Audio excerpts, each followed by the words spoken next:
What I feel is like quote unquote the perfect size business is 6 to 8 technicians optimizing over the course of a few years from 700,000, and as you raise prices up to $1 million.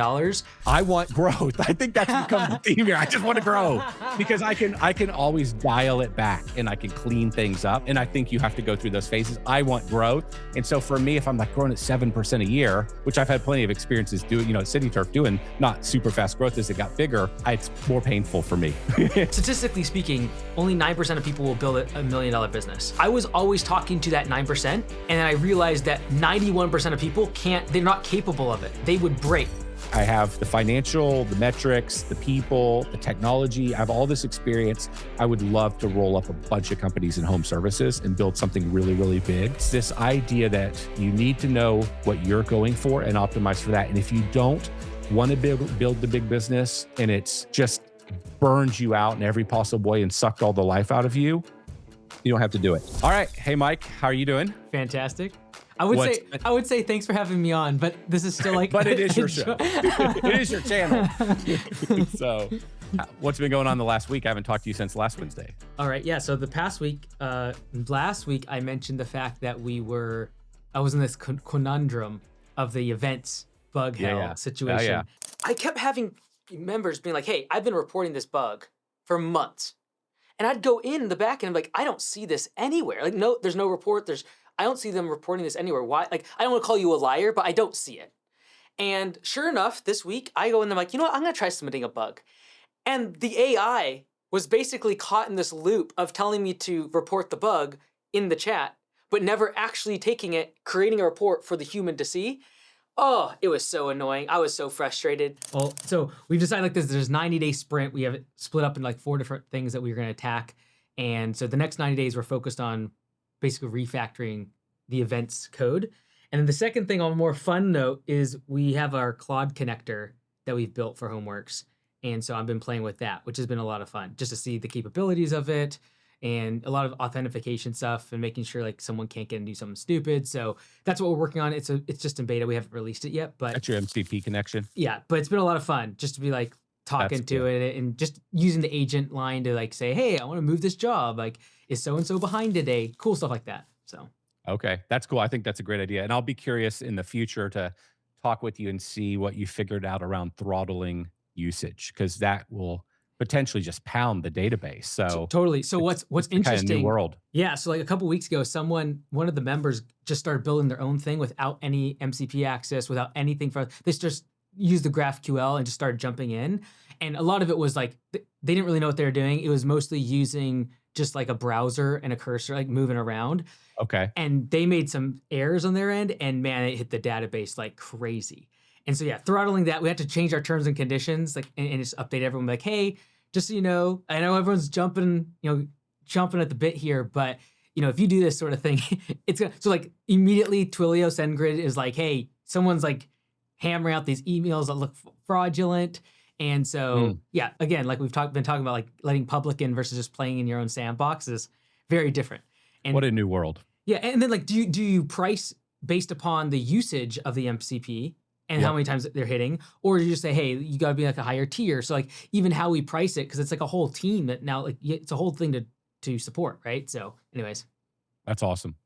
Well, I think I've got this week. Last week you did the lineup. This week I did the lineup. I am very intentionally answering some of our commenters' questions. Yep. So please keep those coming. The more you ask us, the more we'll know exactly what to give you, so that you're getting great value out of listening to Mike and I chat every week. And so this week I'm going to address several of those, and I hope you find it super valuable. But I want to throw something at you first, Mike, that you don't know what's coming. Okay. And and what it is I'm going to throw 10 questions at you. 10. Oh my word. 10. Oh my word. I thought it was 10 too much, but in my normal fashion, we're going all in. So we originally thought an hour for these podcasts, and it's quickly become 2. I'll blow that up. But I'm going to make you answer them fast. It's like, okay. You have to give me an either or answer, and you can't give me any explanation. All right. Very non-politically correct. Yeah. Okay. And then I will, if I comment, I will just say agree, disagree. Okay. We'll see. This is what I'm most curious about. I was trying to come up with some stuff like, where are we going to disagree? Because I know we unfortunately agree quite a bit. Maybe that's a good thing for the viewers, because like maybe that means it's truth. I don't know. So agree, disagree, or maybe I'll just say interesting. We'll see what your answers are. Okay. So let's start at the top. Okay. I think this will be pretty quick. Okay. All right. Let's do it. So I wrote these out. I gave them some thought. All right. More dangerous, growing too fast or growing too slow? Growing too fast. Disagree. No.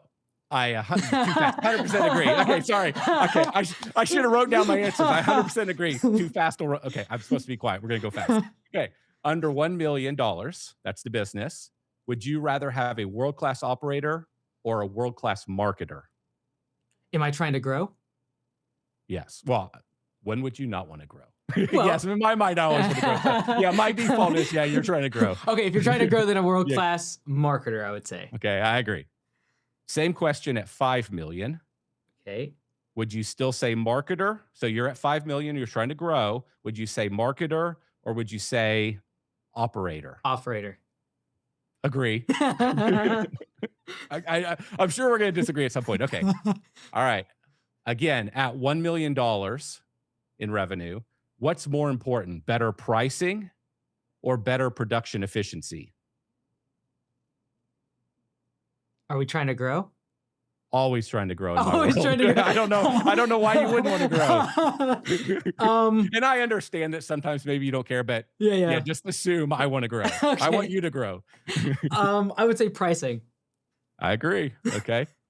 All right. What belief about business have you changed your mind on the most in the last 2 years? Oh, okay. This is interesting. That you should always grow your business. Okay. Interesting. Okay. Harder for a founder to replace themselves in sales or operations? What service? Ooh, that's a good question. All right. So we'll make this a two-parter. Okay. And since the following is generally green industry, first we're going to go with like mowing and bush trimming. Harder to replace yourself in sales or operations? Operations for that one. Agreed. Felt easy. Now landscape. The other side of the industry that's design, build, installation. If you're trying to scale, man, you need... Well, it's where you're trying to replace yourself and get out of that. Okay, probably then sales. Yeah, you move up to sales. All right. Dang it. We still agree. Yeah. All right. More expensive mistake. Okay. Bad pricing or bad people? Oh, bad people. Yep. Okay. 3 more. More underrated, recruiting or training? Training.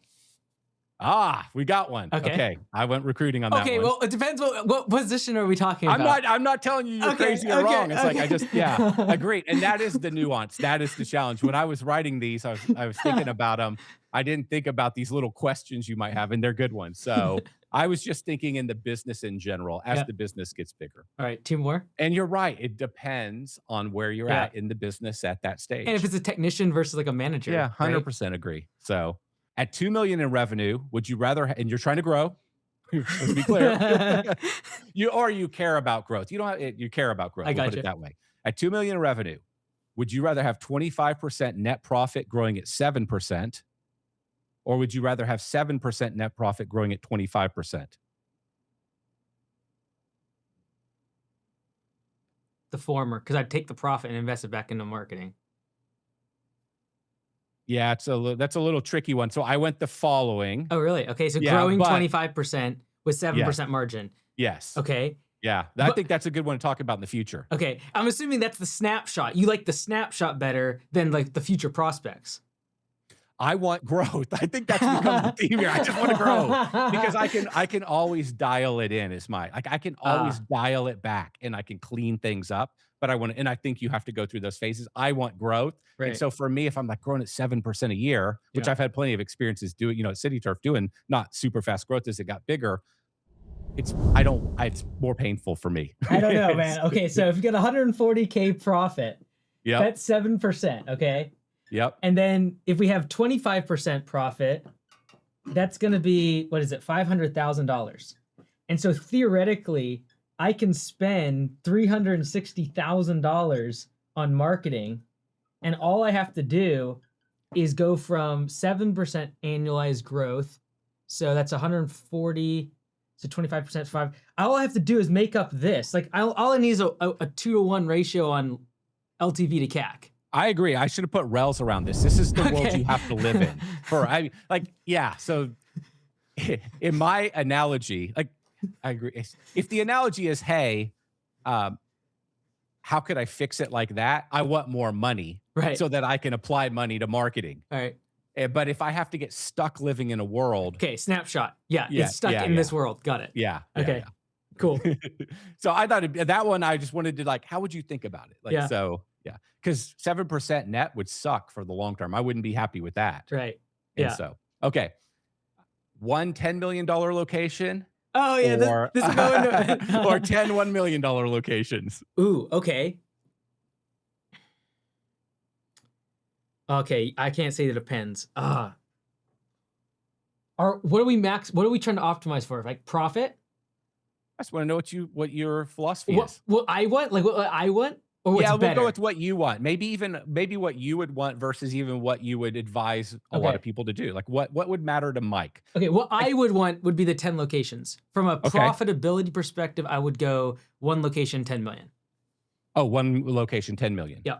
But Okay. I would want the 10 location one. 10 locations doing 1 million? Yeah. Why would you want the 10 locations over one location if the one location is more profitable? Okay, so the $10 And million maybe I should have read your book. I don't know. This might be covered. the $10 million location, for example, would Yeah. not work in my market.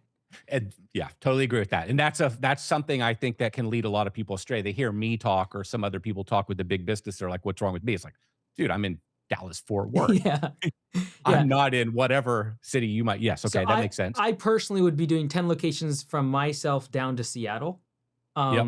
And I would get that way. And then I would have each of those $1 million locations have 6 to 8 technicians with one working GM, no overhead, other role. And then I have a centralized office in one spot. Yep. That being said, if I lived in Seattle, the $10 million location would probably be much more feasible. Yeah. So you're just building to the market. To the market. And then also, like, I really enjoy having the ability for them to get up into a GM role and getting out of the field themselves, the technicians, and kind of like having a path for that. And I found it harder, like, to your point, like the larger locations, the recruiting game becomes the hardest part because the level of skill required is so much higher when to I'm run the bigger business. Yeah. And so I'm much more of like, I don't want to be going to these locations. And so I want the level of skill required as low as possible. And if someone drops out, I can put someone else in pretty quickly.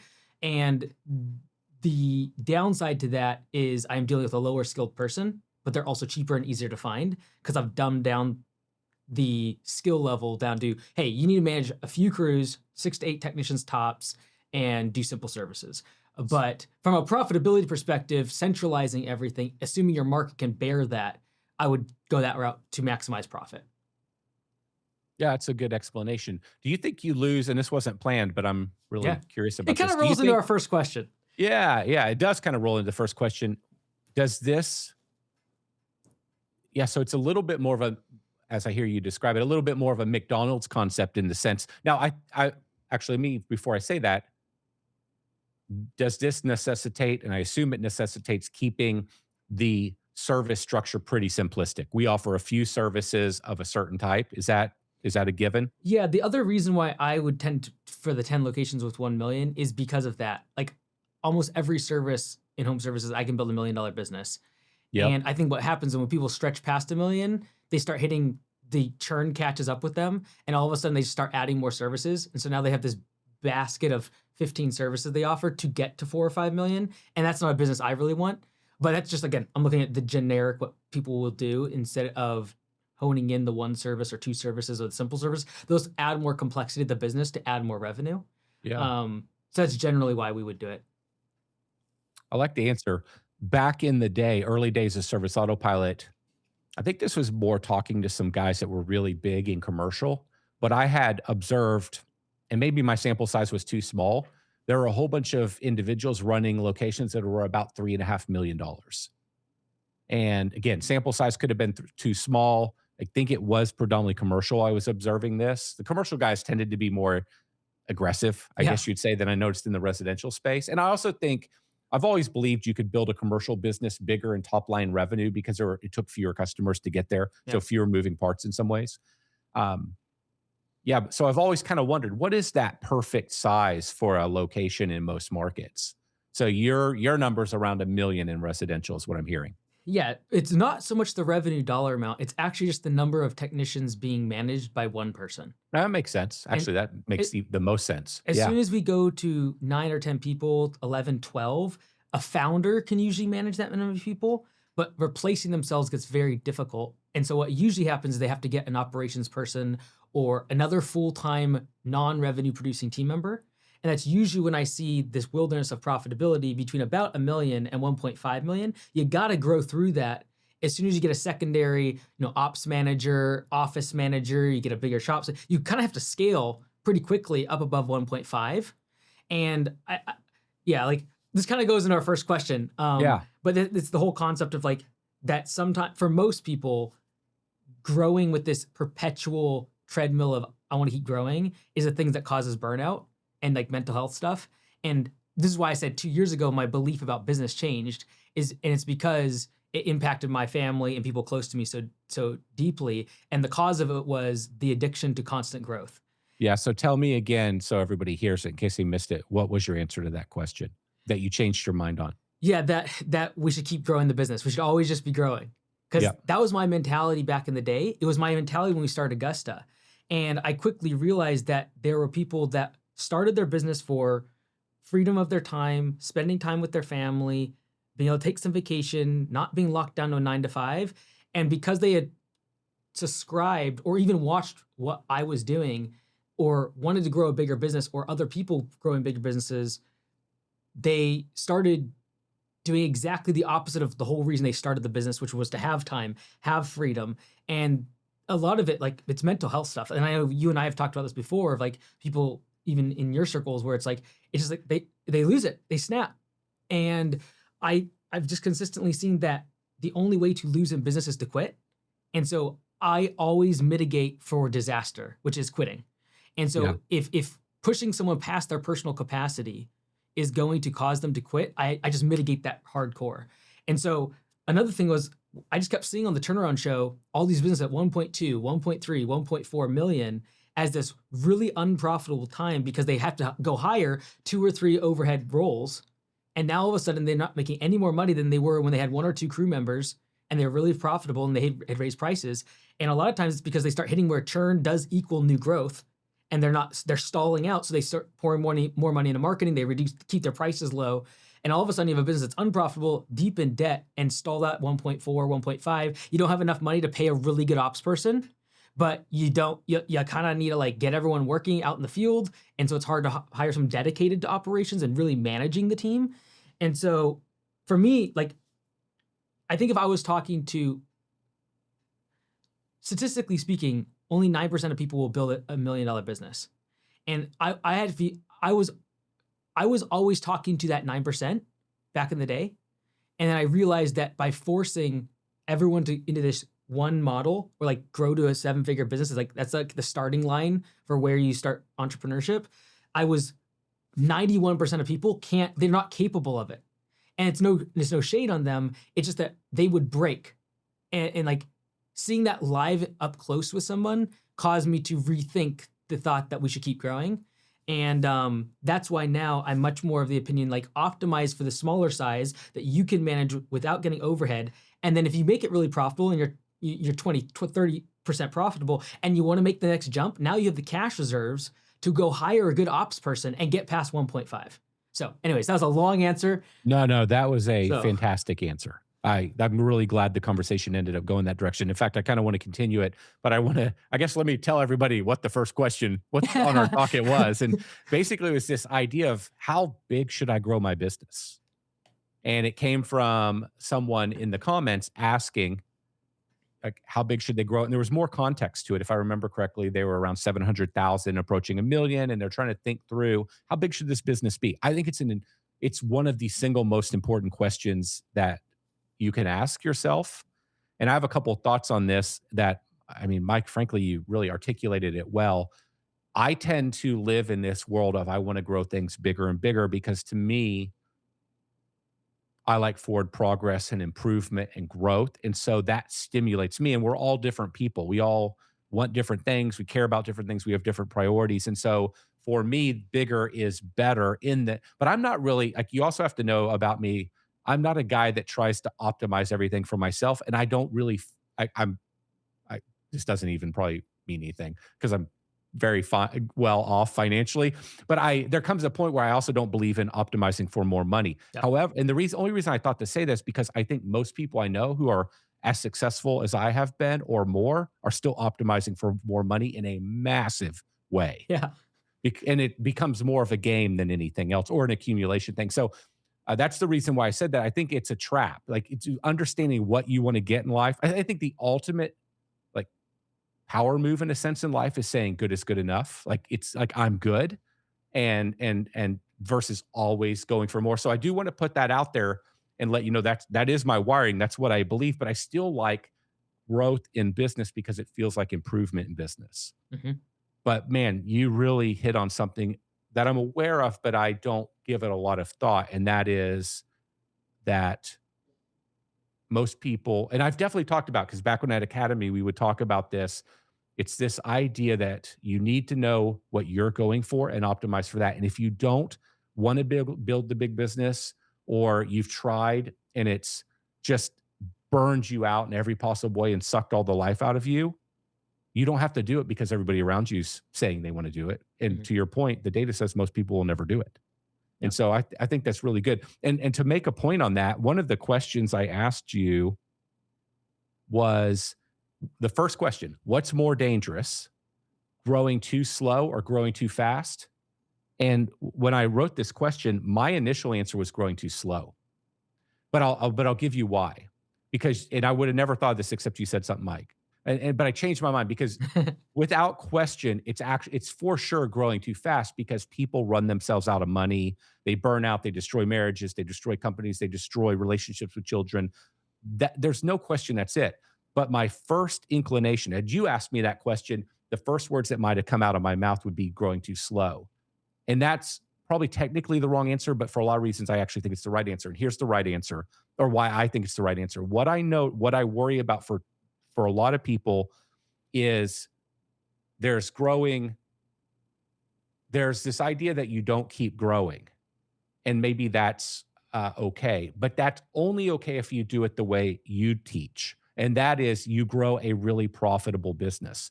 Unfortunately, what I've seen is there are a lot of people that stop growing, but if you grow big and you grow fast, you have to learn a lot of skills.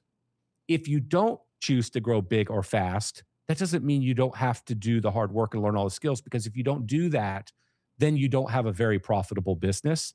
And that's the flip side of the coin, and that is destructive as well. I mean, there's so many individuals that have smaller companies that work 70 hours a week, and it's them and a couple guys, and they've done all the same destruction in life as they did as the guy building the giant company that went too fast. So I see that too. And the reason, going back to my question, the reason I thought too slow is one of the things I've most observed. You said it. I don't remember how you said it, but you'll probably know. It was something about keeping people in business. I don't know if that rings a bell, but you said something to the effect that you can make it in business as long as you don't screw it up. I don't remember how you worded it. Does that mean quitting is the only way to fail? There you go. Okay. Now, why might you quit? Sometimes I think it's you grow too slow and you don't get past certain milestones and you're still stuck working the 70 hours a week or more, and you burn out and you're just so done. And you could have stayed in the business, you could have made it, but you didn't learn and apply some of the really critical lessons to get more help inside the business, to take more stuff off your plate or raise pricing. So another long answer, but to kind of piggyback on what you said, that's the other side of the coin that I worry about. So probably the secret sauce, whether you want to just grow to a certain size or you want to grow really big, is in either case, there are really, really critical principles you've got to learn and apply along the lines of getting clients and pricing and not doing too many services and not spreading yourself too thin and saying no.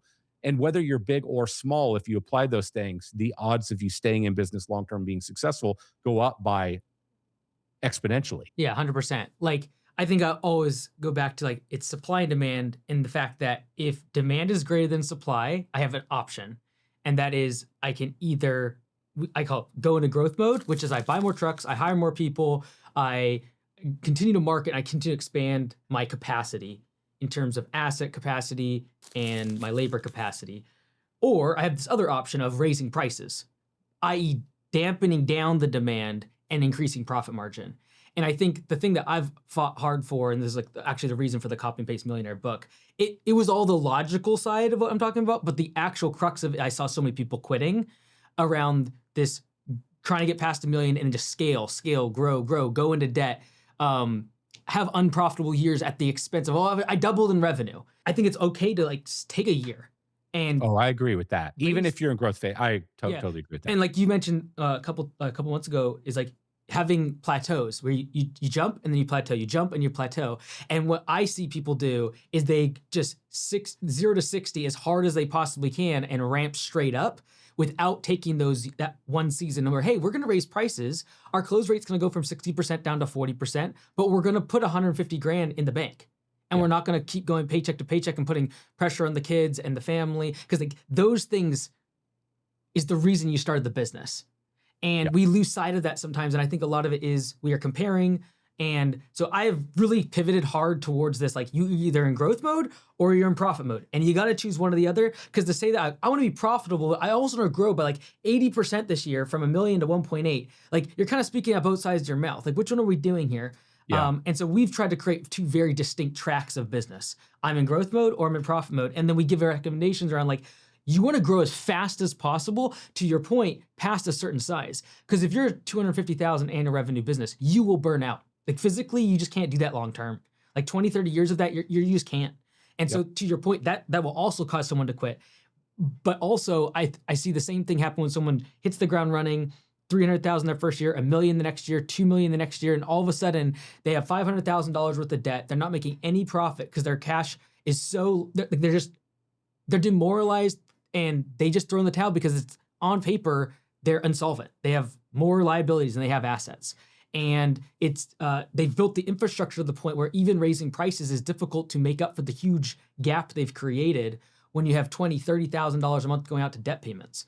So anyways, that's my the real reason why I actually wrote the book and talk about this like what I feel is like quote unquote the perfect size business is 6 to 8 technicians optimizing over the course of a few years from 700,000, and as you raise prices up to $1 million.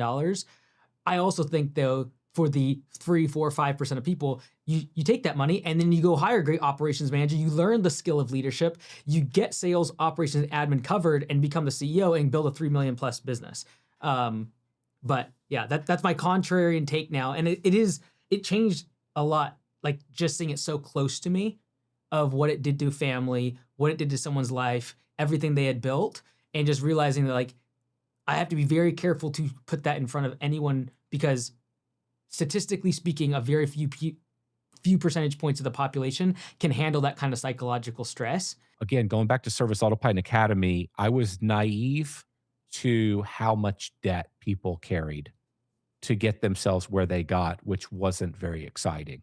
And just the unbelievable damage that came from it. I'm very like when we had Academy, my my contest that we had where the Academy members were going for competing for an annual vacation, a $15,000 vacation. We'd send you on where you had to prove changes in your world.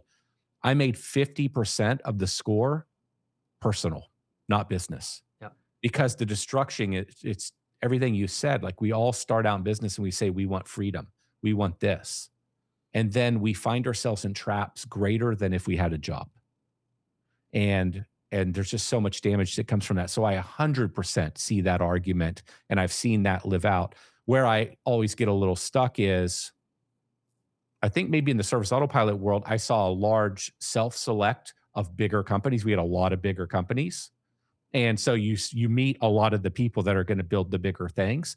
And then the other part of me is that there's a part of, like, I think a little the way I'm wired. I've worked with hundreds and hundreds and hundreds of people over the years, and just I've known so many people.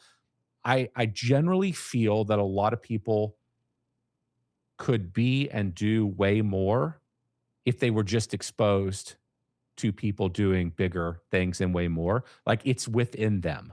they're completely capable of it. And so there's this part of me that also, it doesn't negate anything you said. I agree. But there's also this part of me that's always looking at people and thinking, hey, it's all inside of you. You're fully capable of this. We just need to get you doing these few things consistently. And you could transition from the business you have now to something. You're so close. That's like the best word, the words. You're so close. I just see that with so many people. And so there's this part of me that like my heart for them is like, you can do more, you can be more. And so that's a little bit of also why I like my messaging, or I've gravitated to this messaging of go bigger. But I think the way you say it is wise. Like it's an important picture to paint both sides of this. Yeah, what we do, we actually have 3 different capacities. So we have asset capacity, we have labor capacity, and we have personal capacity. And so we measure every single month for the owners of like, and I talk about like people could calculate it themselves, but like how much revenue can we do, or how many customers can we serve using our assets, our trucks and our equipment? How much can we do based upon how many employees we have? But then the hardest part to quantify is the personal capacity, because I It's ever can't. expanding. What's that? Sorry? It's ever expanding, hopefully. Right. And that's the part that's so beautiful, is like so many times people get the victim mentality, like, oh, I can't. But the beautiful thing about personal capacity is I don't have to spend anything now with technology to be able to extend my personal capacity. And in the short term, any of those 3 capacities, if you go past it, so for example, if you have 3 trucks, but they're running 7 days a week, if you have 3 employees, but they're all working, 60 hours a week, in the short term, if you extend above capacity in any of those 3, you'll make more money in the short term. And in the short term, if you extend above your personal capacity and you're working way more hours, you're stressing your personal relationships, your body's giving out, and in the short term, you make more money, but in the long term, you quit. Like long term, the truck breaks down, the employees leave on mutiny, and eventually, your wife gives you the talk. And how we've always looked at it is like when you're coming up against those capacities is the time to go into profit mode, but then you got to look at your lowest capacity and increase it. So like if the reason I can't grow is because I need to buy another truck, like increase your asset capacity. If it's because I can't get any employees, you got to increase your labor capacity. And then the challenging one to really quantify is that personal capacity. But it's so beautiful because you can get around the right people. You can listen to books now, and I learned so much from you, and we never even met years ago. And so the ability to do that now and increase your personal capacity is the part that I think most people don't tap into. And I actually have kind of thought of it as it's pride. And the reason people's personal capacity doesn't grow is because of pride. They're not willing to go in the right rooms or admit that they might need some help or get a coach or read a book or go into a podcast or watch a video. And so that's why I've always said like pride is the enemy. Like ego is the enemy comes from the Stoic thing. But like pride is the enemy because ultimately you can increase your personal capacity. Yeah, which is my belief and kind of my want for people in general. That's very good. Is all of this covered in your copy and paste book? Generally, yeah. Like the part that, so when I saw the question on the docket, I was like, hey, well, it's one thing I've never talked about. And as like the reason for the book, it was all the mathematical reasons as to why a business should do it for most people. And I talk about how like, hey, I'm going to give you the roadmap to a big business, but most people should stop right here. And right here, like what's that? Is that number a million? 6 to 8 technicians, raise prices. Yeah, that's a better way to think about whatever the revenue size is of a tech. Yeah, because you're saying 6 to 8 is what a manager could easily manage without needing 7 people rule. Yeah. Book yourself out, take a vacation, have a 20-30% profit margin over the course of a few years. Yeah, like all of that, like I talk about the math of why it makes sense, but the part that I never had shared before is the fact that was a result of seeing time and time again, like one of the biggest reasons why Augusta locations closed down is divorce. And when it came really close to like my family and seeing someone's business go to nothing, and it was trying to just like press to that 2 million part. And I realized that like me saying that or putting that in front of people was going to cause damage. And the part that I felt bad about, and the reason why I felt I needed to write the book was, if I told people they should keep growing and I just told them how to keep growing instead of how to become profitable, is no one would come back to me when their family fell apart and blame me. Because what I was saying is true, but it was only true for the person that had the right level of capacity personally. And I just had to realize that most people don't. And I will do my best to try to increase their capacity or give them the skills, give them the knowledge, give them the education, put them in the right places. But Yeah, I felt more responsible for the content I was putting out in terms of how I say it. I like it. If you were to our question here, how do I know what size business should I build? If you're trying to answer the question of, if I'm trying to answer for myself, what is my capacity? What's my capability? Capability is even limiting because it's a temporary thing. Yeah. Our capability should grow. But are you able to articulate how I would think about that for me if I was asking the question in terms of what my capability is or capacity? I usually actually try to reverse engineer it. I say, what size of business do you need to satisfy the goal? And so Okay. if the goal is, hey, I just want to not work a 9 to 5 and I want to be able to have a couple weeks vacation with my family and that phone over there doesn't ring from customers. Okay, well, what size of business do we need for that? If you're saying, hey, I want a private jet, we have a very different size of business we need to build. And Yeah. so I like to think of it that way because otherwise we just get on this treadmill and it's like, well, I started a business and like, I want to do 1 million. And you hit 1 million. Like, I remember when I hit 1 million and I was like, when I hit 1 million, I will give all my money away, everything over what I need. And I'll just like give all, like, I'll just be philanthropist. Like, I'll just give all the money away. Cause I thought $1 million was like everything. Then you hit 1 million, I get 10. Then hit 10, I hit 100. So like, the whole idea of like getting off the treadmill, and I have seen, like, I see so many P&Ls from small businesses, and I consistently see people doing 900, 1 million, 1.1 that have built the business over 5, 6, 7 years. It's in profit. It's making 20, 30+% profit. And then I'm looking at a $2, $3 million business where the guy's saying, hey, I got 2 weeks or else my wife's going to leave me. And I got $500,000 worth of debt. And my ops manager just walked out and I don't know what to do. I just started this new thing called the confession booth. And people call in anonymously and we garble their voice with AI. And on the most recent one on Monday, $1.5 million business, the guy's crying on the show. And he doesn't know what to do. His employees have left. He doesn't have any money. They're stressed in the family. Like, I have seen it so many times where I have to just like, okay, step back and realize that like sometimes speaking to how I think of the world or how I think about my business is actually my ego speaking down on other people that might not have it yet. And so I don't know. It's strange because I also like to talk about big businesses and like multiple levels of management. And I've done like, that's my business. And so sometimes it's difficult to say, hey, I don't think you should do that. Not because you're any less than, but because your goals are a lot smaller and you'd be just fine with a smaller size business. So I usually like to work reverse back from what's the goal? Because I believe that the business should serve you. You should not serve the business. And a lot of times people flip that the other way around. Yeah, and the argument would be you can always change your mind. You can 100%. build to whatever you want. You could say, goal number one, we're going to build a $700,000 business. It's going to look like this. It's going to generate this income. That's going to be golden. But then you find you've become this different kind of person. Or the kids move out. The kids you move go bigger. out. Yeah, whatever. Yeah. I 100%. know. I think it's very smart.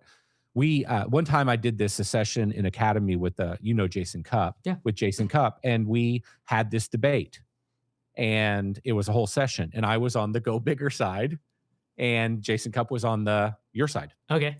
And he is. I would say he's probably pretty firmly on your side. I think I would be speaking correctly. But I mean, he's in, and I'm not actually. I would say I'm on your side too. I'm like, I think this is really well said.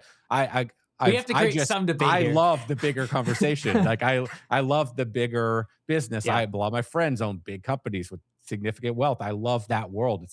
And I didn't live in that world forever. I grew into that world. I love it. Mhm. And it just stimulates my brain. And so where I'm going with this though, so I can talk both sides of this, but I gravitate towards the bigger.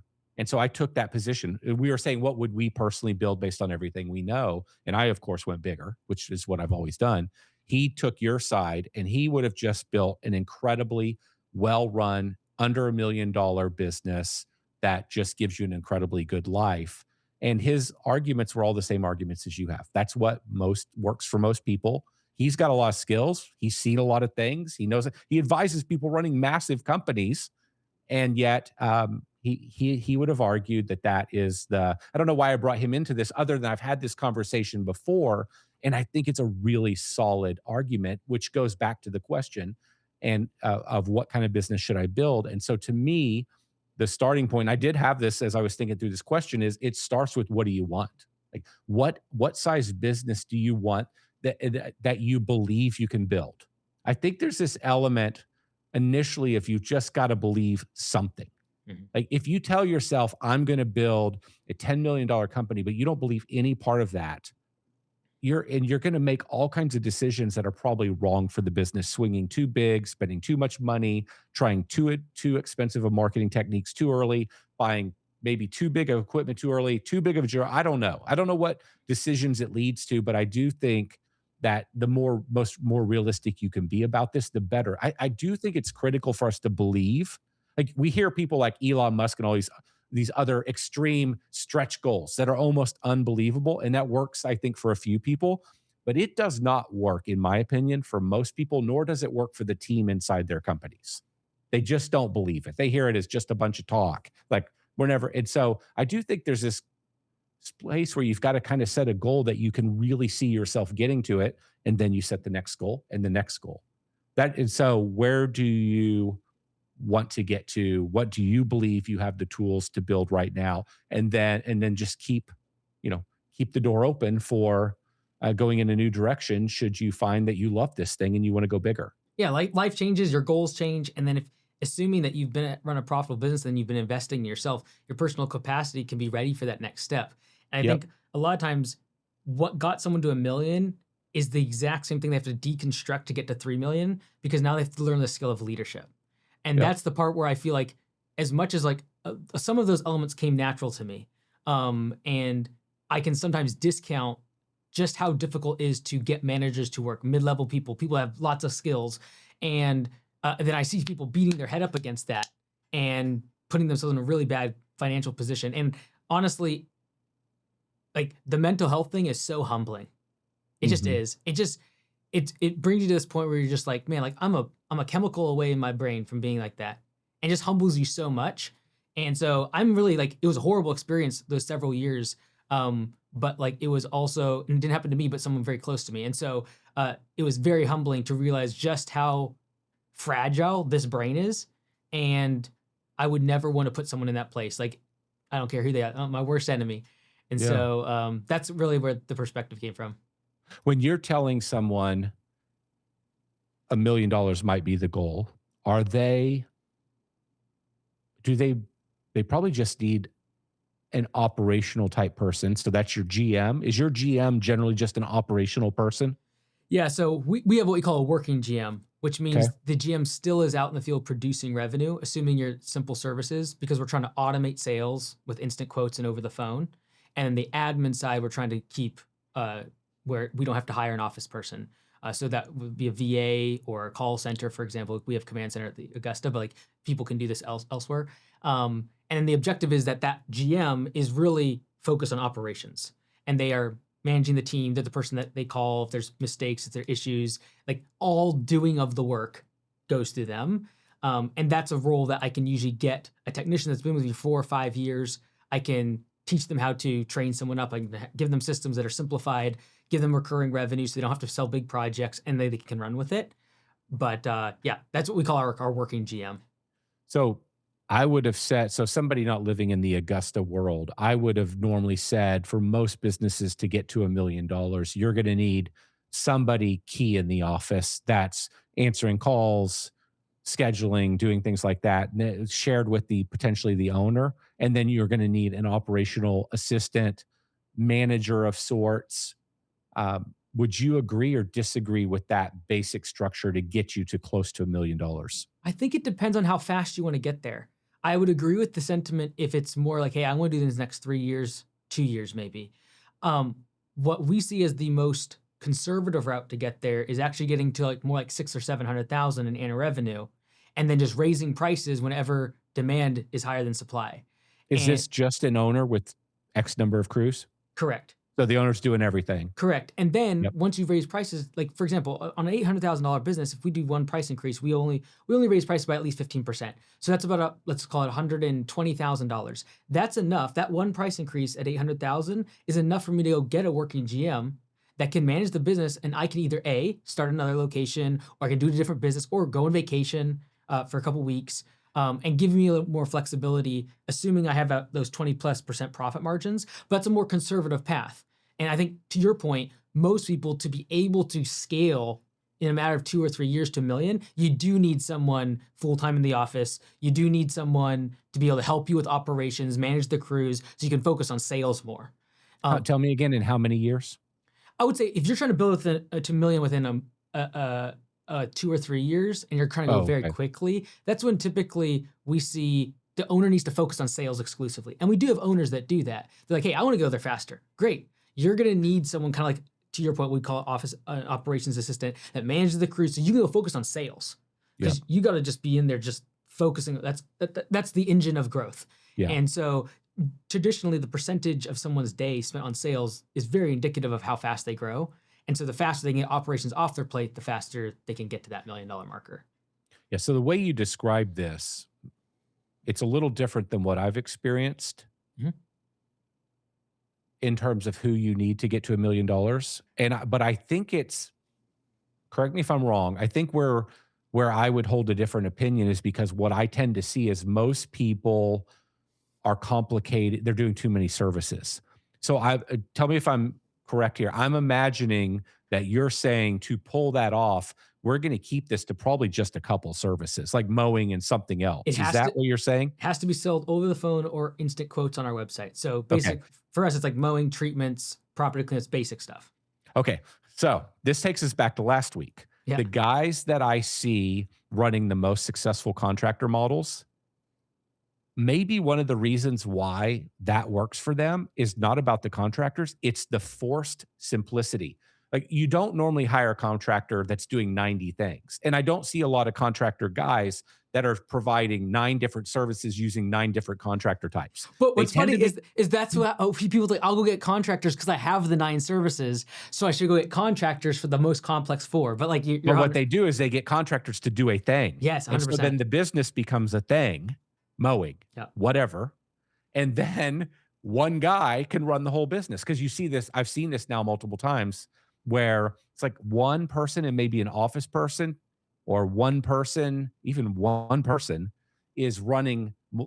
Frankly, I've seen contractor guys running multiple millions of revenue with just an owner and maybe one additional person. That's it. Yeah. And so I think I'm glad we got here because this is a critical distinction. The what you're describing is not the way I would normally describe what it's going to take to get to $1 million. But the reason for that is I see near nobody build a simplistic model of 1 or 2 services only. Everybody's doing 4 to 8 service, 4 to 7 services or something like that. And that creates so much complexity, then you need more team in the office. And You it's need very more. hard to say no. Like when you're at 200,000-300,000, for example, and like I want to grow a bigger business, it's very hard to say no to a service when people are offering you money. Yep. Yep. And so it also takes longer to grow $1 million business if you're just going to use one service. Like you can extrapolate the math pretty quickly if you just do mowing and treatments versus also doing a paver patio and a hedge and installing seasonal color. Like very easily able to grow a faster business. It just, what's the quality of the revenue? And to your point, like you mentioned last time, you don't even get into anything that's not recurring. And that's kind of the line we've drawn in the sand. And a lot of times what happens is people grow the $1 million, $2 million business, even inside of Augusta, and then they actually take a year or two and they realize, oh, I've got to like rechange my percentage of, hey, it's 30% recurring to now I got to get this to 70, 80, 90% in order to make this something I can go take a vacation for a few weeks. Yep. Yep. Let me say one more thing on this topic and then we'll move on. Well, actually, before I do that, is there anything else you want to add to this that you feel like would answer the question? No, I think this is probably one of the most anticipated questions from the owners at Augusta. We talked about it in our really? mastermind Okay. the other day because this is their top. This is their always their debate. It's like, do we go to the 3 million or do I do the one location and then copy it again? I think the copy part is a lot to do with your market and whether or not you want to start dealing with a lot of mid-level management. But I've been trying to be honest, like from a profit perspective, the bigger business in one location, if your market can sustain it, if you have the skills for leadership, it's usually the best thing to do. Yeah, actually, this became such an interesting conversation for me, even just to kind of think through it, because I really care about like sending people in the right direction. But I didn't really. I want to say 2 more things now instead of 1. I didn't really answer it from my perspective in a sense, and in my perspective, I'm in the DFW market, and so I have this giant market. It's got 7 million people, at least 7 million people in the market. Now I serve 5 core cities, and with a couple little tiny cities, several tiny cities attached, but there's 5 core cities that are north of Dallas. Like when I say I'm in Dallas, don't picture Dallas. I'm in the suburbs serving that area. And in our case, but it's a sizable market, frankly. Even my 5 cities are a sizable market as compared to what's available to so many people in other places. And we have had this conversation internally multiple times over the years. Would it make sense for us to build a facility on the other side of our market or anything of that sort? And we've just never felt that we could control the quality in quite the same way. There are all these little training, safe, there's all these little things we would give up. So it's a market question. In our case, I would never copy paste in the market I serve, but my market probably would serve multiples of your, well, not probably, 100% would serve multiple Augusta locations. Just in my little market, you'd probably have a couple of them, I would think. And so I'm attracted to the one company serving a bigger market. But if I were in the markets of many of my friends throughout the United States, it would never in a million years work. So there's a few markets in the United States that support this. So I think the summary there is it just sort of depends. One thing to back up what you said there, one of our owners, he was in Rockport, Texas, built a business Okay. there for about 10 years, joined Augusta. And in 14 months, he started another location in Austin. He got it to exceed the recurring revenue of the business he'd been building for a decade. Because Austin, it's just, and so I asked him, I'm like, hey, well, what percentage of this was the market versus your time and attention? Because he actually moved there. And I'm like, he's like, it's probably about 30% the fact that I am focused on it, but the 70% it's the market. And like the customer acquisition costs and the fact the market's just so much bigger, there's so much more demand. And so I think I always discounted the importance of a market, how fast and big you can grow. But it's one of the things that you've talked a lot about that's really opened my eyes to that. Yeah. So his second location was in a bigger market than the first. South of Austin. Yeah. Yep. Yeah. I think, market drives everything. The counter argument to a degree is that a bigger market also comes with way more and competition and way more advanced competition. Yep. I've got friends again in smaller markets where if you're even slightly sophisticated, they can just run through those markets and they do. And that's kind of interesting to me as well. Yep. And so there's so much nuance to this. So we've spent a lot of time on. I want to say one more thing, and maybe this is more applicable to the individual. This is more applicable to the individual building a bigger business who's decided greater than 1 million is their thing. And I've talked about, so if anybody's followed me elsewhere, I just believe what I'm about to say to my core. It's like, so on one hand, you need to ask yourself, what do I want to build? For all the reasons that we've talked about. And the other question is you've got to ask yourself, who am I? But who am I from a different standpoint than just pure capacity and capability? Like, who are you at your core? Who were you made to be? Are you more of a sales individual? Are you more of an operations individual? Are you more of a process oriented individual? And the way I always love to describe this one is, where do you get energy? And where does it just beat the life out of you doing whatever the thing is you got to do? Like for me, I get energy from having these kinds of conversations. I get energy from thinking about sales and marketing growing, which is why I like growth. Like that's where I get my energy from. I want to go, I want to improve, I want to learn, I want to go faster. I want people to come along with me and have bigger and better lives. That's where I get my energy. But we're all made differently. And so then there's other individuals, like I use my wife as an example. Everything I just described sucks all the life out of her. Yeah. She just wants to execute a process over and over again, efficiency, predictability. And those are, that's a different kind of person. And so the reason I described it is, if you are more clear on who you are and what you're gravitated to, the blessing you got in life by being a founder is you get to build to that. And so if your gift and your thing is that gives you energy and makes you happy, and by energy, I mean, it doesn't mean every day is easy at all. It doesn't mean any of that. It just means that you could keep showing up and doing this thing for the rest of your life. And yeah, some days are hard, but you still are happy that you're getting to do this thing in life. Whereas sucking all the energy out of you is, I despise my job, I despise my business, I despise my life. So many people get stuck in small businesses doing the things they despise. And I advocate for building a little bigger so that you can hand off the stuff that's not your gift and ability, the things that take life and energy from you, to another person who loves doing those things. That's actually probably my single biggest argument to building bigger, is that right there. We say we want freedom. We say we want a different life, but then we build businesses that trap us. We build businesses where we get stuck doing every single thing in the business, and 60% of what we have to do is not a value add to our lives. And it doesn't send us home at night to our families in a joyful and happy, and we're beat down. And so the point here is simply to also think about, who are you, how are you made, how are you wired, what could you do for the rest of your life, and what parts of the business do you like. It's like that simple. I despise this in the business, this and this. I love this and this. You are a business owner.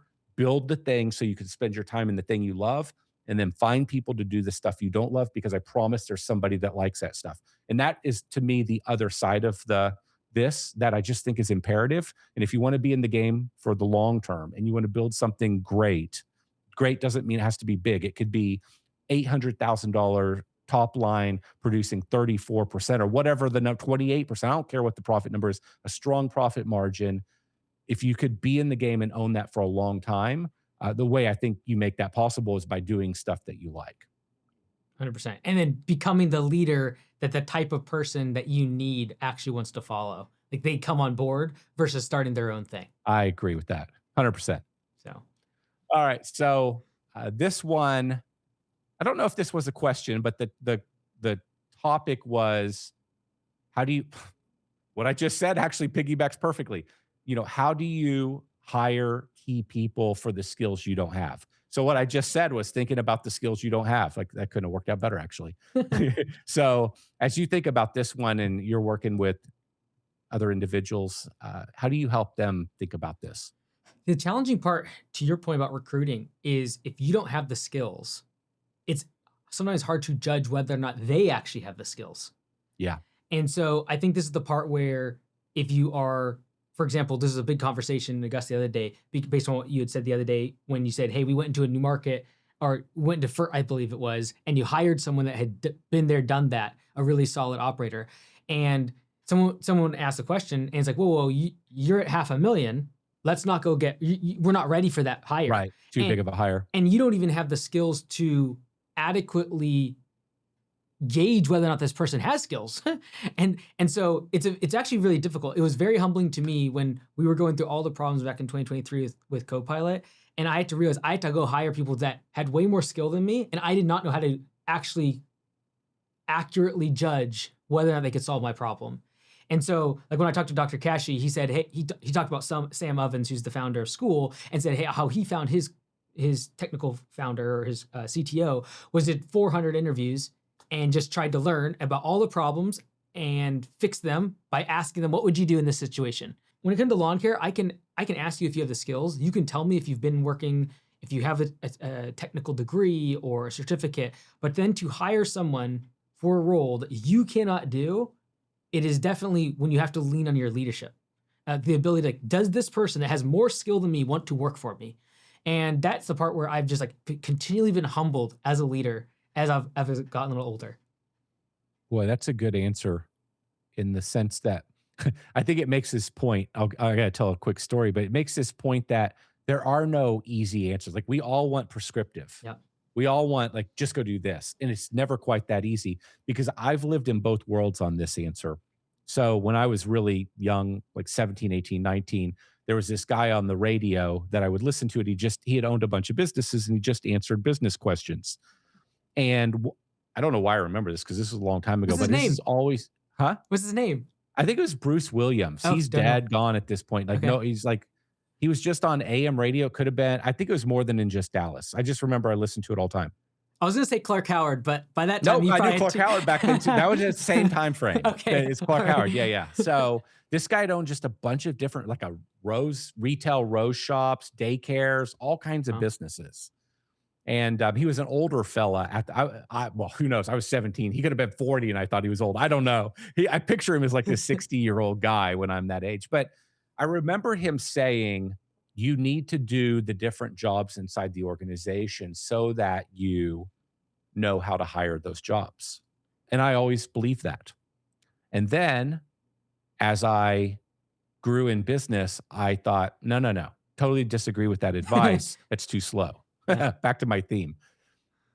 But I'm not sure if I really disagree with that advice. Like I kind of, this is why I said, like, you just want to give somebody an answer and everybody just wants an answer, but it's complicated.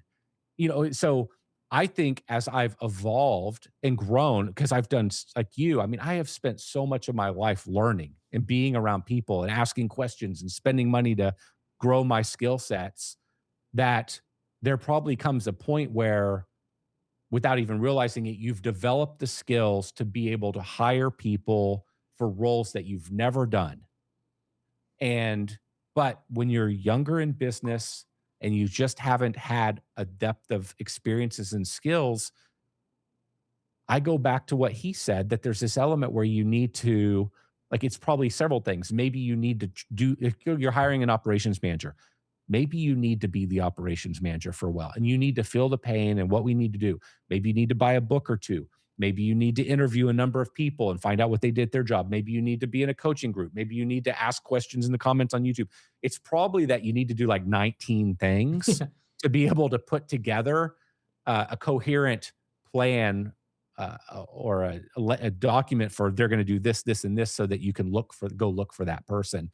And so I think my answer to this one would be just that. It's like, you know what? For most people, it probably is doing a bit of this role and all those other things. And it probably is near impossible to just, like, if most people were to say, I'm going to hire a developer, I mean, that are in the trades, like, Yeah. okay. I learned this the Okay. hard way, man. It's like, that's like, I would just say that's utter nonsense. I Good thought I luck. was so smart. I'm like, dude, these developers, I get them overseas for $80,000 or $90,000. Not a chance. Just so Yeah. And stupid. so, yeah. So if I think about it that way and you apply that to the levels that you haven't yet been at in business, operations manager, CFO, whatever you might grow your business, a salesperson, my gosh, nobody can get you more than a salesperson because they're so likable and you're like, they could sell you on hiring them, and then they're a total utter disaster. So anyway, I that's how I would probably think about this one. Yeah, one thing I've recently kind of thought about it as is like there's three different levels you move through. It's like you do the work, then you teach the work, and then you lead.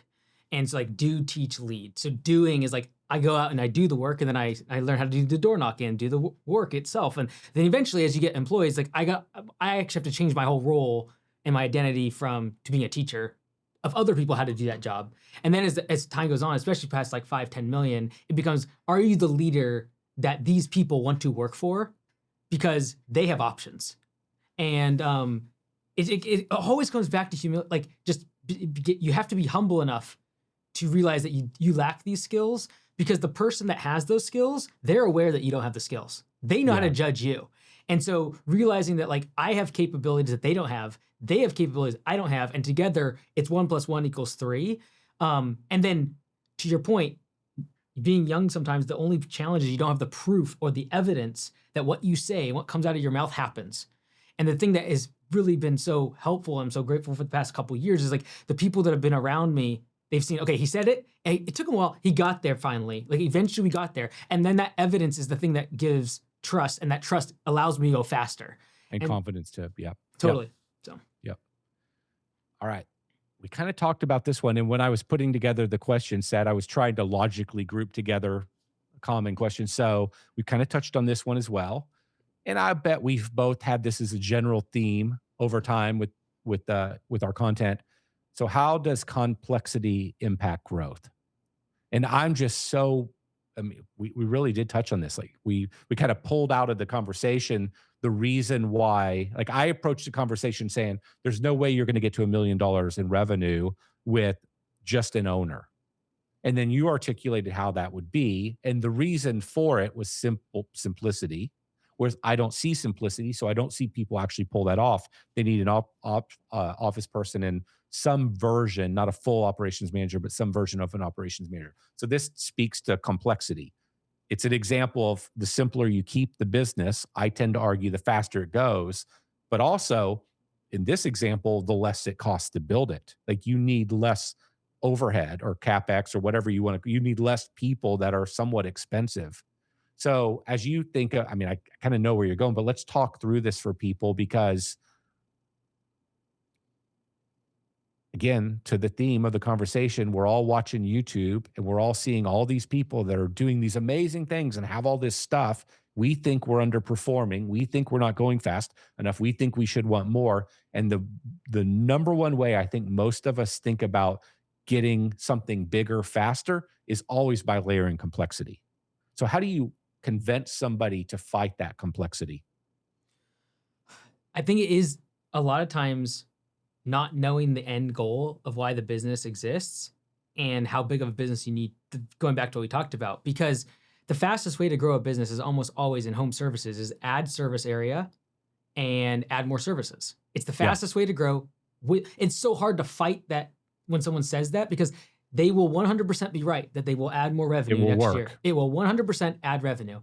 And it's so easy 2020 vision looking back or having gone through it and like, oh yeah, I took it 2 years to go back and reorganize the business because I built it wrong. But it is so hard to go against the logic of, well, I will make more revenue. These people are asking for this service. And so complexity is usually the fastest way to grow the business in terms of top line revenue. It's also the worst business to own and operate. Yeah. And so when we look at like what we talked about last week, like enterprise value, you look at the highest enterprise value businesses, it has sticky revenue and it's not complicated to replicate it and it can scale. And if it can't scale beyond you, we don't have a business. We do have a really bad job, and you get beat up on social media for saying that. But like, it ultimately you can't True. sell it, and the growth impact becomes your ceiling. Your personal ceiling becomes the ceiling of the business. And for the vast majority of small business owners, we are the bottleneck. Like we are the constraint. We are the ceiling, and that is usually brought lower because of complexity. If you think of your most complex jobs, that's the ones where you're on the job site.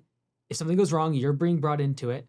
And ultimately, that just will not scale. It will not allow you to get past your own personal capacity. Well, again, we'll talk in the green industry since a lot of the audience might be coming from that space. Let's say they're not in your world and they're just building a green industry business and they're like, I don't want to be predominantly in mowing. That's not what I want to build. How many services, how would you advise them on how to think about how many services are realistic and acceptable to have inside a business that's $1 million or less? Yeah, like whenever you say simple services or not having complexity, everyone thinks you must have simple services. But I think of it as a system. If you define a system, to me, it's like in which environments or conditions do systems exist? Simple, but also standardized. So simple being easy to replicate, but standardized being it's the same way every single time. So like DR Horton, they have standardized building a whole house. What they've done, they standardize it. All the houses look the same. It's like we're using the same carpet, we're using the same cabinets, we're using the same countertops. We're not going to make it custom. And so I believe that you can do very complex work, very whether it be walls or retaining walls or building a house, like excavation, draining, whatever it might be, but you'll have to standardize to some degree to be able to reduce the complexity of the business. But back to you, like from your perspective, when it comes to adding complexity, what do you see as the main reason for complexity? Is it adding services? Is it the type of service? What's the main, when we say the word complexity, what do you see that as being kind of the kryptonite?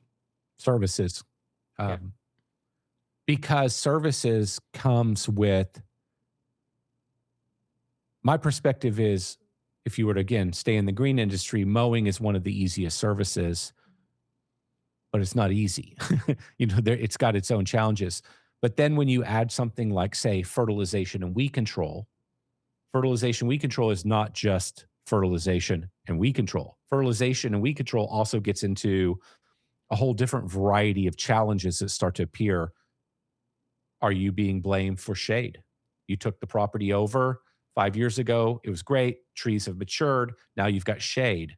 So your techs are now not just diagnosing a fertilization weed control issue or weed issue, we'll put it that way. They're diagnosing all these other things. They could be insect issues, grub worms, shade issues, watering issues. So It's okay. We'll add an irrigation department and a tree department. It'll Yeah, be so fine. next thing you know, so that's the complexity. It's like, "Oh, we're just adding fertilization weed control." Well, not really, because there's all these levels of experience that now need to be had, and so that's one. It's like, what service did you add? Mhm. And that type of service could create complexity. Another would be like, we're a fertilization weed control company, and so the natural progression is we're gonna add pest control. Okay. Well, that's complexity too, not just because it's a completely different type of service that's you're now entering the home, it's a completely different level of knowledge, completely different product material that's treating the problem. It's a totally different mind space in the buyer's Yeah. mind. It's like they just because you take care of their yard, they don't naturally think, "Oh, this is a pest company." And so that's another kind of complexity. It's like, okay, how do we get traction in the mind of the buyer that we are also a pest control company and this yard company is also skilled in pest and being in the home. So there's lots of ways like that you add this complexity, or those are both recurring. Um, and mowing would be recurring. And so it's like, well, natural progression, we're doing fertilization weed control, we're doing mowing. What's the biggest problem, or one of the biggest problems why people aren't happy with our service? They don't water enough. It's irrigation. Okay, we should be in irrigation. Now we're in a break fix business. It breaks, we fix it. Hard to plan around, hard to staff around. Like, there's seasonality. And so like those are examples of complexity. It's not just the adding of the service, it's the adding of what service, how are we going to market the service, what training needs to happen around the service, how hard is it to find people. So that's how I think about complexity. And, so there's a big movement to move, which I don't argue with, to move to higher margin services. And so maybe you got into the industry as mowing lawns and trimming bushes, like, hey, these are higher margin services. Maybe. I mean, some people do really, really well mowing lawns. And so we're going to move our business in that direction. And what I observe most of the time is as they move into these other services that have a different kind of complexity, the businesses just kind of stall. Mhm. It's not easier. And what So, what I find a lot of times they're chasing better cost of goods sold, mhm, but what happens is their overhead gets bloated, and it's hard because like if you add say irrigation, all of a sudden I need to get a different type of truck, and now I need to bifurcate what type of trucks are going out to properties, and then I have to train my sales staff very differently because they have to training is huge. double it. And then I think of it like if you add one service, okay, I doubled my training required for my admin person answering the phone. I got double how much I got to train them on this whole other thing. Then I add another one. Actually, we look at it as like it 4x's the amount of time it takes to train them because now I've got to delineate when they use certain language, what flows they're using, what forms they're using. Because simply by adding one more service, I double the amount of training required for an admin person, the required training for a salesperson, where I can park my trucks. Because a lot of times I added chemicals. It's really easy. Like you can't be there anymore in your shop space. And it's all the things around the actual work. But a lot of times I see people, they hear better revenue and they think better service, add service.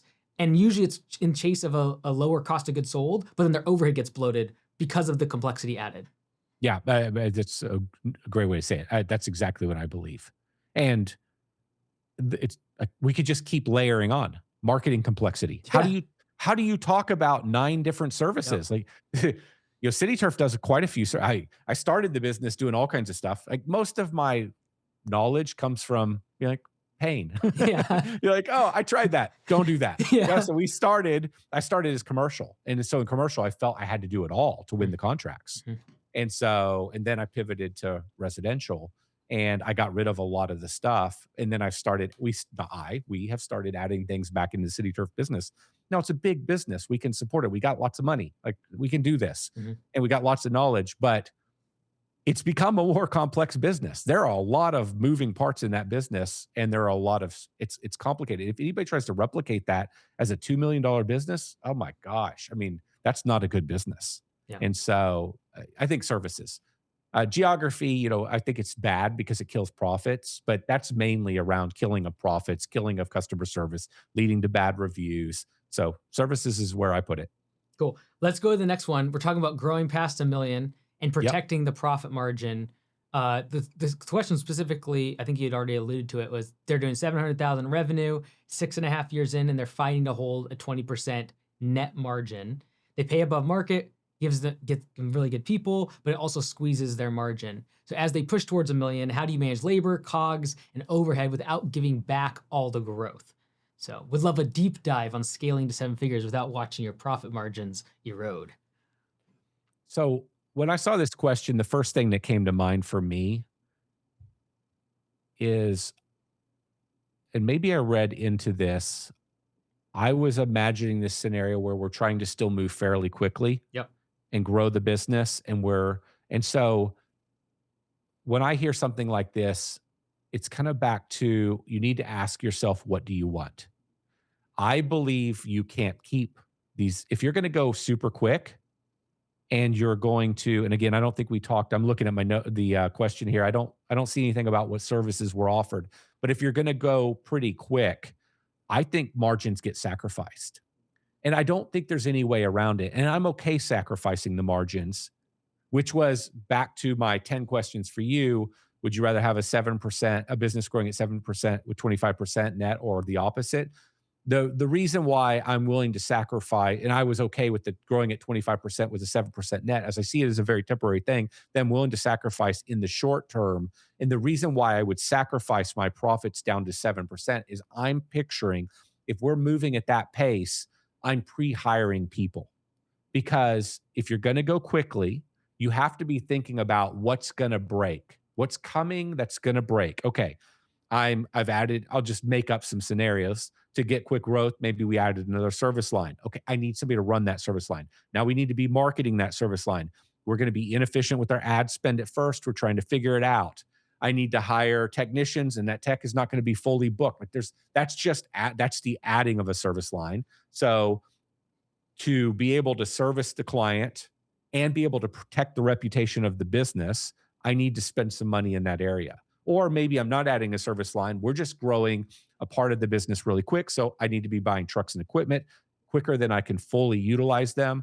I need to be hiring people that are going to be running inefficient routes so that I can keep my quality and my reputation, my service level up, because I don't want to hurt my reviews. I don't want to hurt my reputation. So there's levels of inefficiency the faster I go, because I need more people. Then there's the training and all the other forms of overhead that come with it, where you're kind of spending in advance. So the faster you go, the faster you're demanding, and maybe that's not what's being asked here, but the faster you're trying to grow the business and the faster growth you're demanding of the business, the inefficiencies are inevitable. And for all the reasons I described, but also this one, you start to have to do more marketing that's less efficient, meaning it's costing more to acquire the client, because you just need to get lots of marketing out into the marketplace. Then you're trying to staff up sales and you're going to have some salespeople that don't work out, and the salespeople don't work out are going to have hurt your closing ratios for a while. Like there's all these things that are happening, and those create inefficiencies, which are going to drive down the profits. I'm okay with that if I'm demanding a faster pace of growth in my business. Can you keep 20% and still grow? Sure, but I don't think you can grow super fast. That's the gist of where I stand on this. Yeah, like I always laugh when someone comes to me like, man, I have $1 million business, but I'm not making a profit. I'm like, hey, what's the last 3 years? Well, I started at 200,000, then last year was 700,000, and this year's going to be on 1.2. I'm like, yeah, you don't have any profit. Like, growth sucks cash. And yep. And so what's interesting to me when I started getting in the software world, a lot of them have really accepted frameworks around profitability. And I'll say this and then I'll explain it for the audience. The 40% rule. So in software, it's a function of you add the rule of 40. Yeah. So you add in, hey, what's my gross profit or my net profit, and then my growth percentage, and that should be over 40%. So if I'm 20% profitable, or if those are the best companies, 40% or greater are the best companies. Correct. That's kind of like the goal, right? And so if I can grow by 20% and have at least 20% profit margins, we're in the clear. But if I'm only growing by 10% and I have a 10% margin, not good. 20. Yeah. So I kind of like that analogy. It's tough in smaller businesses when you're dealing with 100,000, but or just smaller, under $1 million even. But I think that I wish I had a nice, clean framework like that for people to keep their head in the game when they are growing fast. Because look, you're building this asset, and yes, you're in growth mode. It sucks cash, but you just grew by $500,000, And last year did 200,000. You're at $700,000. And I think a framework like that almost would be helpful to be okay. Yes, growth comes at the cost of profit. And this is why I like to have like, you're either in growth mode or you're in profit mode, and they have to kind of choose one or the other, because it's just this mentality that, I got to do both. I got to double the business this year. It's not realistic. And I'm going to make 25, 30% profit margins. And it's tough to, I'm not, man, I don't want to sound like I'm saying anything negative about him, but like Alex talks about like having 80% margins, and anything less than that. All right, so let's use the 80% example, which by the way, is my rule of thumb. This is the number that I get any service-based business over. All right, doesn't matter what you're selling, this is what you have to get over. All right, now I'll show you the difference between 80, 90, 95, 100 in a second, but this is important. Like they hear that and then they're like, why am I not doing that? It's like, whoa, you've been in business for 3 years and you're growing, and when it comes to home services, you have to buy trucks and equipment to be able to go suffice the demand. And you might get there if you stop growing and you raise prices and you're just upselling and you have a huge brand awareness over the course of 5, 10, 20 years in a market, but there's just no way you're going to be able to have 80% gross margins in your 3rd year of business. Have you ever met a home services company with 80% gross margins in their 20th year of business? Gross margin. Yeah, no. I mean, pest control companies are some of the most profitable businesses that exist. Yeah. They're not doing 20% COGS. Yeah. Like my target for them is like, because we will start, may say, let's call it 35% of direct labor, but direct labor is not all of your COGS. You still have materials, you still have subcontractors in there. And so if you can get that to 20, I'd be happy. Like if you can get under 20% direct labor, we're good. Yeah. I mean, if anybody's doing 20% COGS in home services and you want an investor, message me. I have money. Okay, so I want to meet you. I don't want to ruin your video. But what's your response to that mentality or that ideology? Well, you should leave the industry if that's what you're going for. Really? I've never met anybody. If I don't know anybody that's doing COGS of 20 or gross margin of 80. Okay, so let's, this is the part that people want, right? We'll bury the lead an hour and 20 minutes into this, but like, why does Alex say that then? Well, because Alex isn't building these kinds of businesses. He's building information businesses.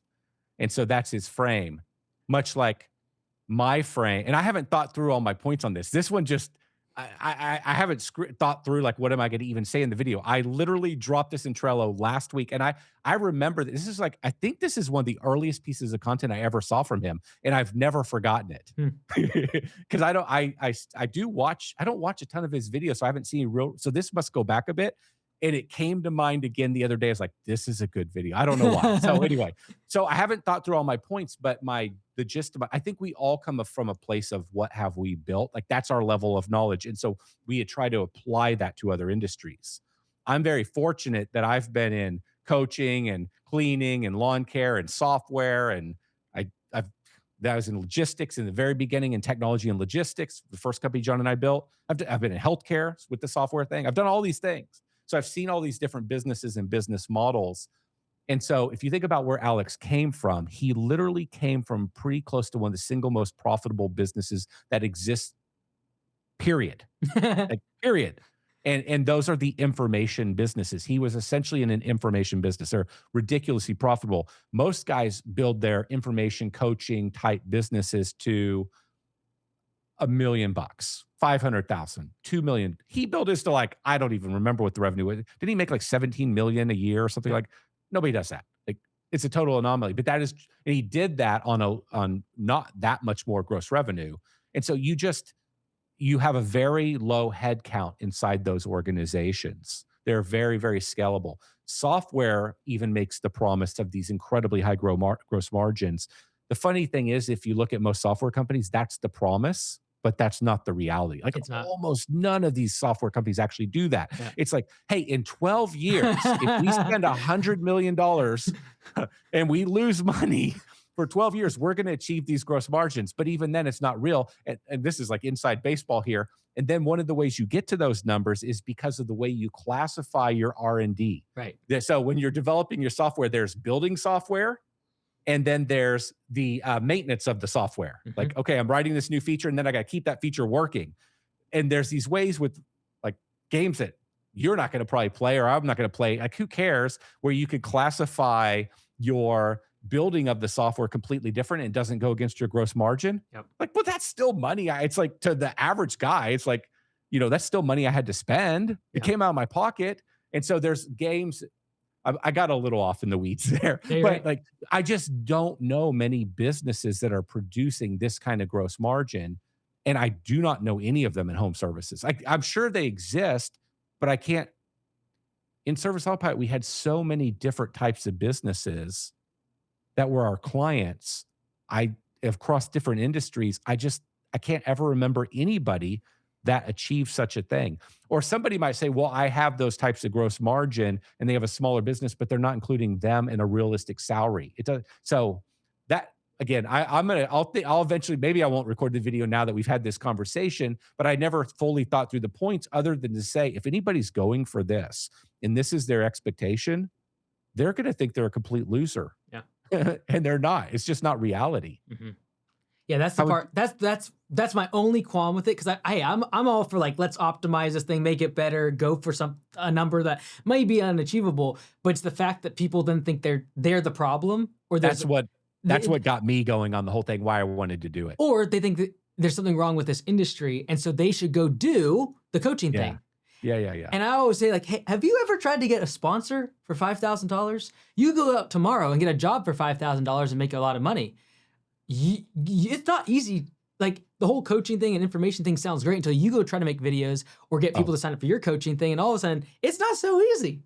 So, anyways. Oh, it's not. And not like last thing I'll say on that too is, you have to be a marketing machine and an engine with most of those businesses, because I don't know if it's changed, but the data used to be on the typical mastermind coaching business. If there wasn't a contract involved, was about 5-month retention. Mm-hmm.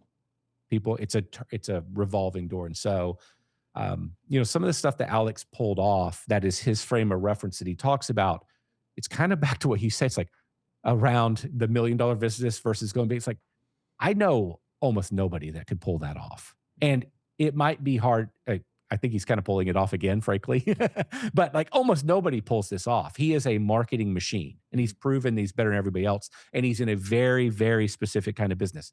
He's now a private equity guy. I mean, his business is private equity.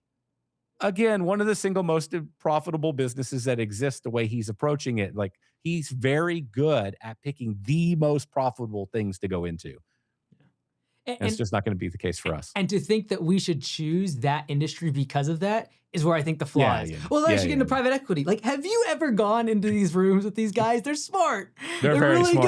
Good. They're very smart. And if you, I will also tell you, because I've been around a lot of these guys, you may not want their life. Yeah, they make a lot of money, but you get to live on airplanes your whole life. Right. It's like it's not, and you are answering to people constantly about investments and the money of their money that you're managing. It's a different world. So tell me why you didn't go to private equity once you had the exit, and why did you not decide to go that route? And me get into it? Yeah. If I was trying to just purely make money, that's 100% what I would do. I thought about it. And I would really enjoy it and like it, but I don't know. I question. I'm certain I'm doing the right thing, but I would love to do it. It would be fun. The problem is parts of everything are fun, and then there's always a sacrifice. There's always something you give. And there's this big thing for me. It's like, okay, what's the most ideal life to live, and not think about just purely the economics. And so for me, I still would love to do it. It'd be fun. I feel like I need to be single and not have anything else, and just be like, if I could just not be married, not have kids, not have hobbies, and not have friends, God, it would be the perfect thing to go do, because I could go all in on that. But I want to balance. Like, I don't want to look back when I'm 90 and say, great, I made more money I'm never going to spend. Right. And two things I've always respected. I'll say this. When I was young, I didn't know many people that had money, but I knew a few people I figured out they had money, and they never talk. I already feel like I have to talk way too much about money because of this stuff. Yeah. And the people I always respected, you knew they were doing really well, and they never said a word, and they didn't show it off. Yeah. And so I've always liked that. The second one of people that I respect, they do one of two things when they have crazy money. They either do something totally different in life and go a totally different direction, which is what got me excited. I was like, I want to do something totally different. I've done these things. Can I do another thing completely different? Or they just say good is good enough. It's to me, it's kind of this power move of say, I'm good. I'm not playing the game anymore. Yeah. And that's what I've always respected. So there's a little bit of that where it's like the game I'm playing now is only because this is what I want to be doing. Mm-hmm. And so that's where I'm spending my time. Sorry, I hope that made sense. That was another long answer, but great. I'm spending my time on what I wake up and get excited about. It's like when I was saying the other day, I was building an estimating system just for the fun of it to see if I could do it with clients. That's just what I want to do. Yeah. If I get to help Riley with every chat, if I get to have these conversations, if I get to help other people build their things, that's what I want to do. I feel like when I look back, I will say, I did what I wanted to do. It was fun. It was a good life. It helped other people. That's the value. If I look back and say, 10 of my hours every week were tons of fun in private equity and 60 of them were pain and I wasn't any more present anywhere else in my life, what did I achieve? Mm-hmm. Like, what was the point? So that's kind of how I'm thinking about it. Yeah. But man, I would love to play that game. I like it. Yeah, like the raising the money, that would be the part that like I would have a hard time with. Because taking other people's money has been like I was going to use my own money, right. But there comes a point where you can only use your own money so far. Right. Like, because the real returns are happening if you could leverage. Like it's the 2 and 20. Yeah. That's where the money. I mean, that's part of the thing. And so you really do want to raise some money, but that would just so complicate things. And I thought I really was attracted to this idea of like, I have the financial, the metrics, the people, the technology. I have all this experience. I would love to roll up a bunch of companies in home services and build something really, really big. And I still think that's super fascinating. And I think I can put it together because I know so many people. And I have a bunch of people who have said, hey, if you do this, I would like my business to be in the mix so I could immediately have a bunch of companies come in. Mm-hmm. I just don't know if I want to do everything it takes. And then as big as I think I could make it, I would probably not want to put all my money on the line. Yeah. Put it that way. Yeah. I want to go back to one thing you said, just out of curiosity, because it's a challenging thing for me too. So talking about your money, talking about the businesses, and it's tough because like when it comes to social media, the first question I always ask is like, well, are they credible? And if they have built a big business, if they have money, I will listen a little longer if they're brand new. And so how have you like weighed this out? Because this is like the hardest thing still for me. And I also know you hedge massively. You don't share certain numbers, et cetera. But like for me, it's so difficult like to say revenue numbers or like, but it's like, that's also the thing that if I watch a video, that's the first thing I'm looking for. Like the founder of Bloom, he started a YouTube channel. Like because he owns Bloom Energy guy? Yeah, Bloom, yeah. Really? Greg. And he started a YouTube channel and it's like, okay, immediately credibility because I know the brand and they're doing $500 million in revenue. I will listen, even though there's some things I just do not agree with how you're acting right now and you act like a child sometimes, but I will put up with that because of the co-signature of the credibility. So how have you kind of balanced that out coming back into the content world? I'm kind of dipping my toe into it. I've said already, like in the last year, more than I've ever said in my life. Yeah.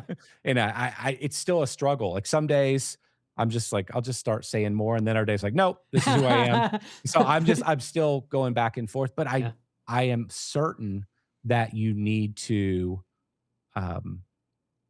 tell people why they should listen to you. I just, there's so much, I think people feel it. Like we don't trust anybody anymore. Yeah. We don't believe anybody anymore. It's half the problem in our country, in my opinion, is we don't believe anything. Mm-hmm. And so we're in a really bad place.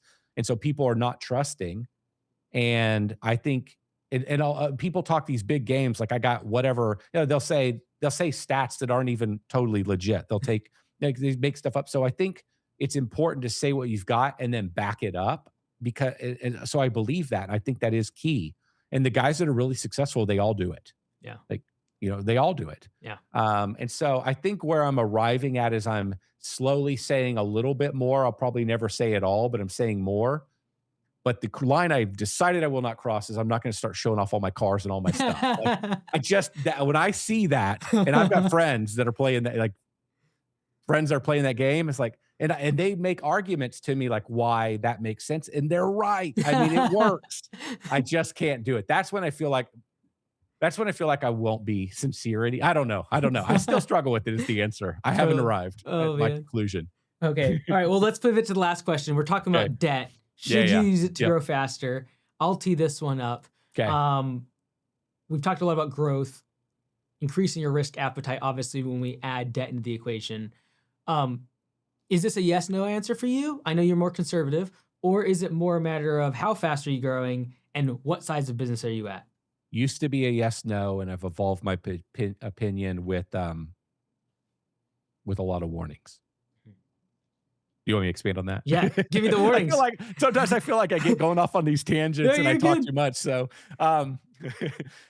so I am conservative. I grew up very conservative. And it's just bled into my life in general. And I think on the whole, it's cost me a ton of money, but it's also given me a lot of peace in life. And so Service Autopilot and doing Academy confirmed my belief that for 99% of people, they should not be using any debt because it's just so unbelievably destructive. I'm not a Dave Ramsey guy at all. I don't live in that. I have no issue with Dave, but I don't agree. I think debt's okay. I did finance a house. I haven't financed my last 2 homes, but that was just because I was in a good enough place. I'm not opposed to debt. So I don't take, and I use credit cards. I believe in using credit cards. So I don't take the Dave Ramsey thing. That's where I wanted to go with this. So it's not that. It's just simply that people get themselves into so much trouble. And I've seen it too many times that my general advice is you should not use it. Now, how do I think it might be okay? If you're buying a building, okay. But I've got arguments against most people buying a building for their business. Down payment, kill you. Down payment is massively destructive. Just not destructive, distracting. Yeah. Just massively distracting from the business for a period of time. And then this wouldn't matter if the person's going to keep their business small. But again, because I like growth and I want bigger, what I see is it becomes the bottleneck where I got off topic like normal. So it's like they built a business that could support 15 trucks or bought a shop. And now that becomes the constraint in their business that keeps them from going to 30 when they're very capable of it. So there's a few things like that, which is why I don't love buildings for some people. I've now built one, but it took us a long time to get there. Different topic. So debt on that. Okay. Debt on the trucks. And then after that, is where I start to be a little like debt on equipment probably is the next most logical. And after that, I get really nervous with lines of credits. I don't even really, frankly, love the debt on equipment. That's sort of where I stand. Now, where I think that debt makes a ton of sense is to the person that really understands their financials. They understand their gross margin. They understand their COGS, just a different version of gross margin. They understand their labor ratios. They understand all the metrics of their business. They understand their cash flows, the ins and outs. When the ins and outs of the money come in throughout the month, they've got a pretty predictable business. It's more recurring. When you really, really understand the business and you have tried and true marketing methods that have been tested that you can predict this is going to return. Like if I put out this many pieces or if I spend this much money on ads, I'm going to get back this amount of revenue or I'm going to get this many leads and we're going to close this percentages. When you get to that place, this is a totally different conversation. But tell me how many people are to any of those places. Like I've met so many people running $10 million, well, not so many, but many people running $10 million businesses. They cannot give you all that data. Like there are some that can, but a lot of them cannot. And so if you can't give me that data, you're at risk. And so that's the summary of how I see debt. When you really understand what's happening financially in your business, not just at an accounting level, but at a attribution level of the sales and marketing side of the business, then there's predictability. And with predictability, we can make decisions about the future and taking on debt. Otherwise, you're just guessing and you're just hoping. And you're hoping everything keeps going good. And we just never know when something will go wrong. And people get wiped out because of debt. It's probably one of that and divorce. Yeah. So. Yeah, like when I go on the turnaround shows, like that's always the first thing I look at because that's the dark cloud over whatever I'm about to tell them. Because if you tell someone, hey, go raise prices or hey, sell some equipment off or whatever, if there's debt, it just immediately escalates all risk and timelines so fast and so hard to sometimes operate because they have to pay the debt. And so one thing I've always thought about is like, what is either the useful life of the thing that I'm purchasing Yeah. or the amortization schedule. So for example, a house, it's 30 years, right? Or a commercial building, it's 39 years or whatever it is. I'm more inclined to get in debt on that. But if I'm going to use a mower for 2 years, probably not a great idea to take the huge depreciation hit the minute I buy that thing. And so that's kind of in my lens. And so like, well, I don't think I've ever said this anywhere. The only debt I have outside of the real estate stuff is when the EIDL came along, it was just too cheap. It was like, this money is so cheap. It's a 30-year term on 3.2%, whatever it is, interest. That was the EIDL? Is that what it was? EIDL. Yeah. I'm like, that was the COVID time. Yeah. Yeah. And that was actually a big reason why we were able to scale the franchise. And Okay. I was living in the closet at the time. And when all that went down, we didn't need the money. Like, we were just about to hit, like, we could start making it. And I was like, it really brought down my expenses. But I got that because it was just so good. I'm like, 30 years, I can't get a mortgage for 30 years for this rate. And it's like basically secured by the real estate, but they don't track it. Like, literally, I've sold the real estate since then. And so all of that to say, I'm generally in their same camp, especially the smaller size of business. And I think the one part so hard is if you know your expected return, that's when I give more credence to it. Like, if I have $10,000 of investment into this business, I get X yield. Whether that be, okay, I know my customer acquisition cost, I know my lifetime value, I know my profit margin. Okay, now we can start to work with something here. But if you can't chart that out, you're just adding risk. Yeah. And a lot of times it is because we're on the growth treadmill of just like, I just got to grow in the business. I've seen a lot of people get in trouble because they've borrowed money to buy businesses and they've massively overpaid for the accounts and the businesses. So it's like at the beginning, and then that just leads to more and more debt, like borrowing of money. So I used to be a hard no, and then I got softer on this, and I still am kind of in that place. And I've often looked back and said to myself, for me personally, because I've never had investors and I've never even had a line of credit. And so I've looked back. I mean, I wasn't opposed to a line of credit. We just never did it. I mean, I think I might have had a line of credit actually, but never used it. So, doesn't matter. Where I'm going with this is I look back and say, man, that was stupid. If I had only used some debt in my businesses, how much faster would they have gone? But that's hindsight. I mean, we all do this. I just catch myself doing this. It's like, it all worked out. It might not have worked out. I might not have been capable of doing all these things. I might not have, like, something disastrous might have happened in the economy. Like, there's all kinds of things that could happen that didn't happen.